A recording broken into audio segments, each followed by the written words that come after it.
Nah kan akhirnya dua orang bingung jadi bingung nih, ya kan? Anggaran mobil 8,5 M katanya dibalikin, tapi yang beredar mobilnya sudah dibeli, sudah dipakai, berarti kan jadi mobil bekas, berarti kan udah tetap aja, udah dibeli, ya kan? Sekarang rame lagi nih, ya mobilnya dipakai di Jakarta apa enggak? Ya jangan dipakai di sini lah katanya.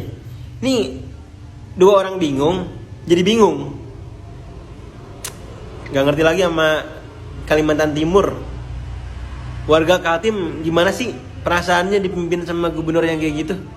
Apalagi sekarang viral tuh berita video diskusi sama KDM.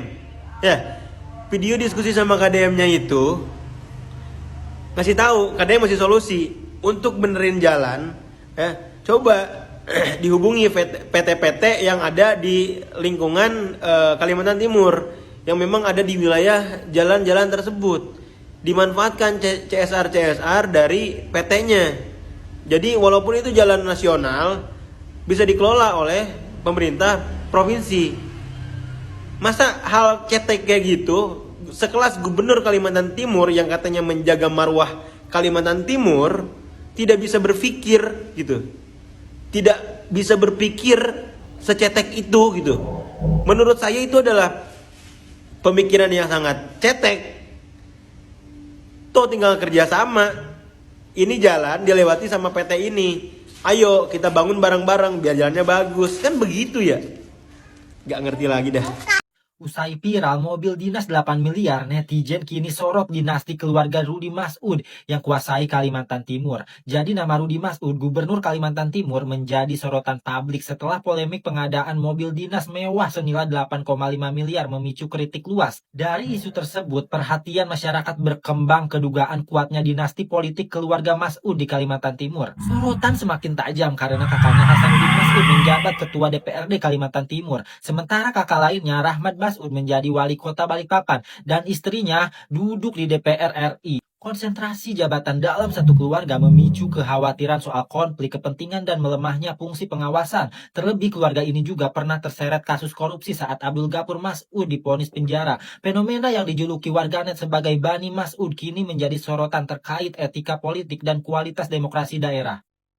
Assalamualaikum warahmatullahi wabarakatuh. Saudaraku semuanya, semoga tetap diberikan kesehatan, kelancaran, beraktivitas, dan rezeki yang berlimpah. Sebelum kita melanjutkan beritanya, minta dukungannya dengan ikhlas. Dengan cara like, comment, subscribe, dan tekan tanda lonceng untuk channel Public News. Semoga channel ini tetap berkembang, bisa menayangkan berita-berita yang bermanfaat, berita yang memberikan informasi kepada masyarakat, berita-berita yang mengedukasi. Terima kasih dukungannya untuk channel ini. Semoga saudaraku diberikan kelancaran rezeki yang berlimpah-limpah. Baiklah saudaraku, kita lanjutkan berita-berita yang lagi heboh ini di masyarakat. Kita lanjutkan beritanya berikut ini. Mobil dinas 8,5 miliar Gubernur Kalimantan Timur akhirnya dibatalkan. Ini diunggah di dalam akun medsosnya Gubernur Kaltim yang menyatakan bahwa rencana pembelian mobil dinas 8,5 miliar dibatalkan. Teman-teman, ini akibat kritikan bertubi-tubi setiap hari, jadi bulan-bulanan di medsos. Bahkan Wamendagri melakukan teguran, Partai Golkar juga melakukan teguran, KPK juga melakukan pemantauan terhadap pengadaan mobil dinas yang super mewah ini. Kasus ini menjadi pelajaran buat kalian-kalian yang jadi pejabat publik, entah kalian kepala dinas, entah kalian bupati, wali kota, gubernur, menteri, presiden, harus hidup sederhana. Kalau kalian kaya, pengen mobil dinas, tuku dhewe. Jangan membebani APBD, jangan membebani uang negara, jangan merepotkan duit rakyat.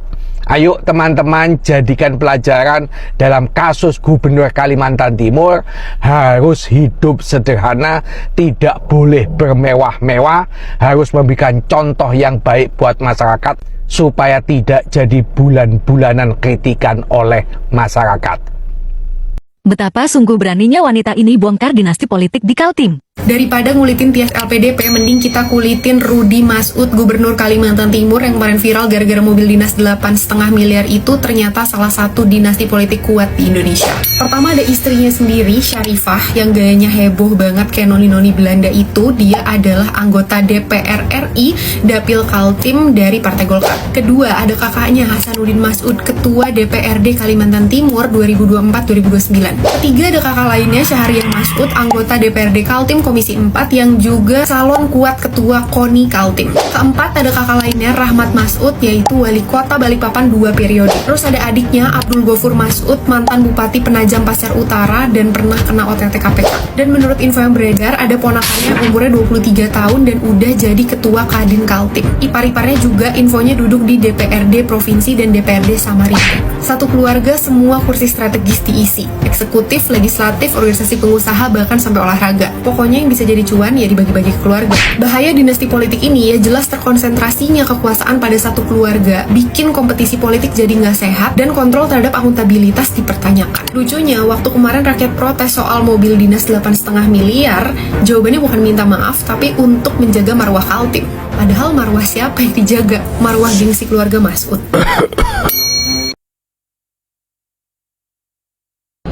Masa iya kepala daerahnya pakai mobilnya ala kadarnya? Jangan dong. Iya kan, jaga dong marwahnya Kaltim. Ini marwahnya Kaltim. Dijagalah marwahnya yang bayar pajak. Masa kayak ngene, Pak? Seadanya. Nggak masuk akal, Pak. Warga Kaltim. Sana rumah sakit HIS, sana pusat pemerintahan Kutai Barat. Masa jalan seadanya, Pak? Pak Masud, nih marwah Kaltim Pak Masud tuh, jalan marwah Kaltim tuh. 8,5 miliar Pak Masud. Dapat nih Mbak marwah Kaltim hitam nih. Ya. Salam Pak Masud yo.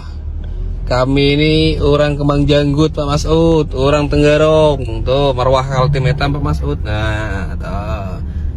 Ini yang mau 8,5 miliar nih Pak Masud. Baik, jalan kami nih Pak Masud. Mana hi? Dapat. Nah, boleh hati ya nih, bubur coklat nih. Pak Masud. 8,5 miliar leh. Baik, jika jalan sana nih, sebelimbingan arah ke Kembang Janggut nih. Mantap Pak Masud. Lanjutkan. Ketika Gubernur Kaltim hamburkan anggaran 73 juta rupiah demi sebuah naskah pidato, namun hebatnya Kang Deddy nyaris tanpa biaya. Disinilah kualitas kepemimpinan diuji dari segi kecerdasan kerangka berpikir. Peringatan HUT ke-69 Provinsi Kalimantan Timur mengusung tema Kaltim Sukses Menuju Generasi Emas. Jadi kalau ditanya, Kang Deddy kenapa pidatonya tanpa teks? Karena saya gubernur. Kenapa? Saya ingin menyampaikan pesan yang hadir dari hati saya. Saya ingin menyampaikan pesan yang hadir dari jiwa saya. Saya ingin menjadi pemimpin yang original, menyampaikan sesuatu berdasarkan pikiran dan perasaannya. Kalau saya pakai teks, saya tidak lagi jadi gubernur, saya lagi menjadi pembaca pidato dari staf saya yang saya bacakan. Gubernur Kalimantan Timur lagi viral gara-gara beli mobil dinas yang harganya 8,5 miliar. Mahasiswa langsung geruduk, nanya kenapa harus beli yang segitu mahal. Respon sang gubernur, dia bilang dia ogah naik kijang karena takut daerahnya kelihatan miskin. Alibinya, katanya mobil itu buat representasi daerah, buat kerja dinas yang lebih aman dan nyaman kalau masuk ke pelosok yang jalannya rusak. Ini kocak sih. Kalau pemimpin amanah mah, ya jalan yang rusak tersebut dibenerin. Ini malah diutamain beli mobil mewah biar dianya sendiri nyaman. Rakyatnya mah bodo amat mau jalanan lumpur juga. Nah, buat yang lupa, nih orang tuh yang dulu sempet nyindir KDM, yang bilang kalau KDM tuh cuman gubernur konten. Yang jelas, ayo tinting naik gerobak. Yang penting kita kompak. Kang Deddy, gubernur konten. Nah, mantap nih Kang Deddy nih. Mari kita lihat hasil kerja dari gubernur yang ngatain Kang Deddy Mulyadi, gubernur konten. Gubernur Kalimantan Timur Rudi Masud menanggapi belanja mobil dinas untuk kepala daerah Kaltim seharga 8,5 miliar rupiah per unit yang viral di media sosial. Masa iya kepala daerahnya pakai mobilnya ala kadarnya? Jangan dong. Iya kan, jaga dong marwahnya Kaltim. Ini marwahnya Kaltim. Sekarang kita cek apa tanggapan dari Kang Deddy dan hasil kerja dari gubernur yang dikatain gubernur konten. Cek. Dan terakhir tadi Pak Gubernur Kaltim mengatakan gubernur konten, alhamdulillah dari konten yang saya miliki itu bisa menurunkan belanja rutin iklan. Biasanya iklan di Pemprov Jabar kerjasama medianya 50 miliar. Sekarang cukup 3 miliar tapi viral terus. Terima kasih. Selain mengembalikan mobil dinas, Saudara, Gubernur Kaltim Rudi Masud juga minta maaf atas pengadaan mobil mewah yang menuai kritik.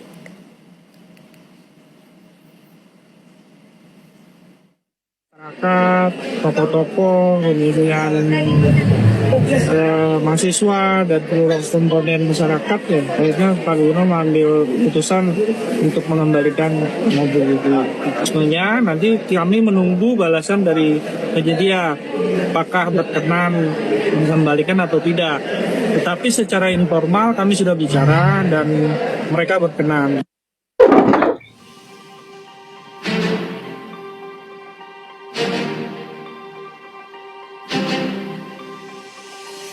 Persoalan harga, ada rupa, ada harga, ada mutu, ada kualitas, ada harganya.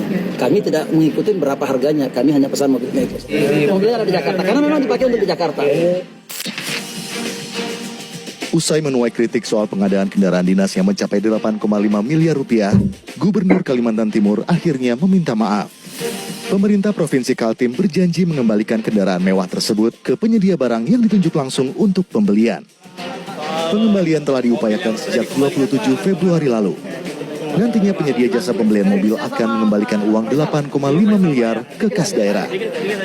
Berkaitan pembangunan infrastruktur, adik-adik semua yang saya hormatin, saya sayangin, ada beberapa wilayah di Kalimantan Timur yang tidak terjangkau oleh pemerintah provinsi. Salah satu contohnya adalah Kutai Barat. Barat ini, seluruh jalan yang ada di Kutai Barat tidak ada jalan provinsi. Yang ada semuanya adalah jalan nasional. Sehingga apabila kami masukkan anggaran masuk ke jalan nasional, maka undang-undang tindak pidana korupsi menanti kita semua. Ya kerjasama, Bapak kan satu partai. Bukan. Bapak kan bos di Pak DPD-nya. Ada mekanisme, ada sistem. Enggak dong, enggak apa-apa kan. Penambang di Kalimantan Timur dikumpulin bareng oleh Menteri SDM, bareng Gubernur Kaltim. Setuju. Berapa ruas jalannya dibagi dong untuk dibangun bersama. Cocok. Jadi kalau untuk bangun bersamanya ini kan, karena jalan ini adalah jalan nasional, itu yang menjadi problem kita. Enggak dibangun, enggak apa-apa jalan nasional kan nanti tinggal MOU antara Menteri PU, Menteri SDM, Gubernur Kaltim dan asosiasi penambang yang ada di Kaltim. Waduh, itu yang mantap itu. Mantap kan? Ini baru inspirasinya untuk membangun jalan Trans Kalimantan Timur. Setuju kan?